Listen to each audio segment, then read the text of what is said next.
It's never been a county chair like he's right.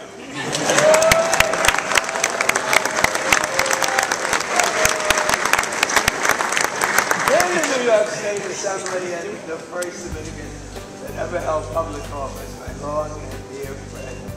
Thank you so much. And of course, back at home, I don't have to worry about the city council issues that some of my colleagues do, because the gal, the leader that really runs not just my part of the district, my co-leader, Ines Dickinson.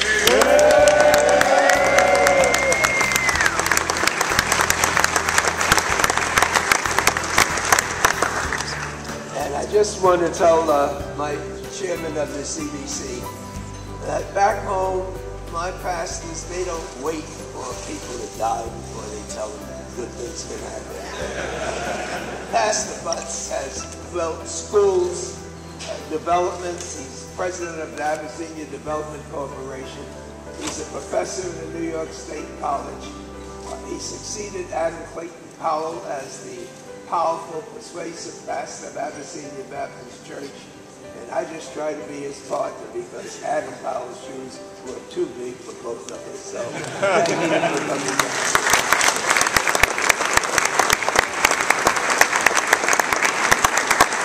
And of course, on the Democratic side, Nancy Pelosi, Steny Hoyer.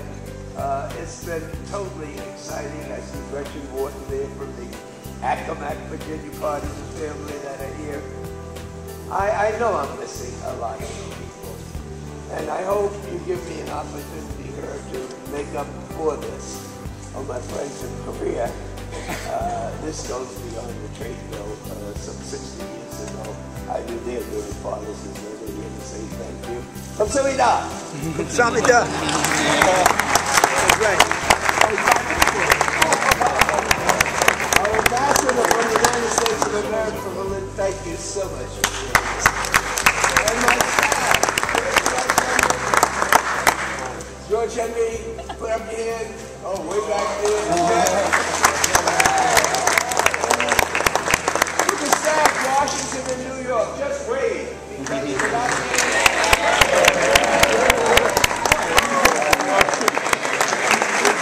it's all a big team. And I just hope that at this hour where I'm here to thank all of you, that you recognize that I've been so blessed to Marty Zaga. Yeah. There's Marty. I told you I was going to make it at St. John's Law. You didn't believe me. And anybody that wants to ask anything about the ethics committee, I'm not answering any questions. I can't wait to see how New York Post handles it.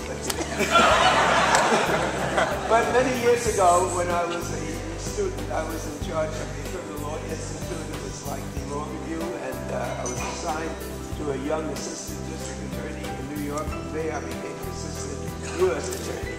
So if you talk about any legal thing, he lives, he breathes the United States Constitution. Jay Goldberg.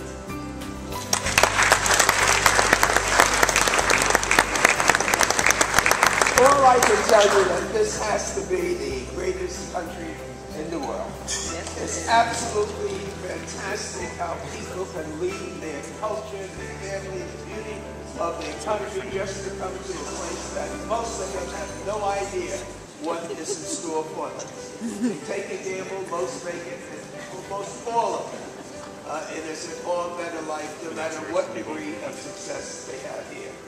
I'm always reminded that nobody is trying to leave the United States of America.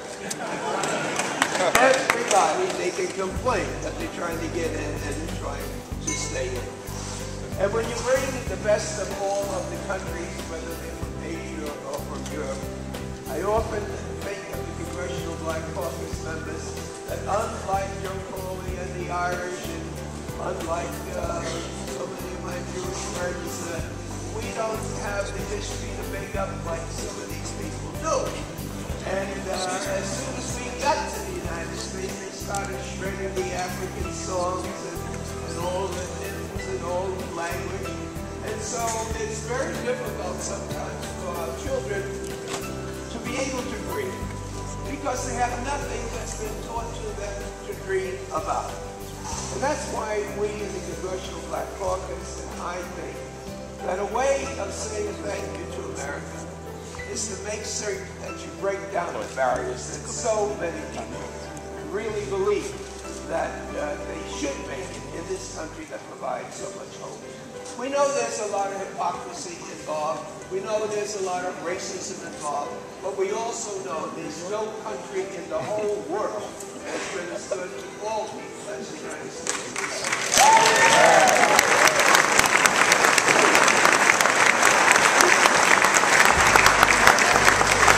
I think that we have a very, very responsibility. Nancy Pelosi talks about the insane man. But for those priests and nuns that know me well, I wasn't that close to the Bible. But I tell you one thing, that dedicating my whole life to politics, I can look at something and it has to have some biblical value. And when I think about Medicaid, and Medicaid, and Social Security, and foster kids, and adoption, and education, you know what I think about? The man who said that when I needed help, you were not there for me. You didn't visit me in jail, you didn't feed me, you didn't come by and give me comfort. Don't all of us have an obligation to make certain that those who follow us do not have to go through what we're going through? And it's up to us in the Congress. And if we can't do it, then the people have to do it.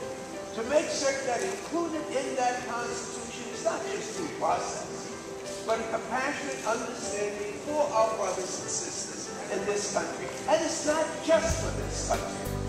It's for every country that believes that we're the citizens of liberty, of justice, and that we take care of our own.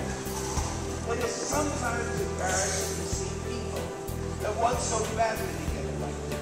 Those who have been elected know that when we're running, reason has no place in our challenge to get re-elected. It's unfortunate God has planted the wrong seats in this basket, but I guess you may be an exception, but no matter who goes under the bus, no matter what happens to happen, you may feel some degree of bad feelings after. But when you're charged up and you're ready to go, nothing stops the campaign. And so therefore, we can't have it right now when the country has such fiscal crisis, where we find that so many people are jobless and homeless and hopeless. We have to pause for the election and get our Americans back to work, to be able to have the self-esteem, to have that American dream come true. My life is a story that anyone can take. From a high school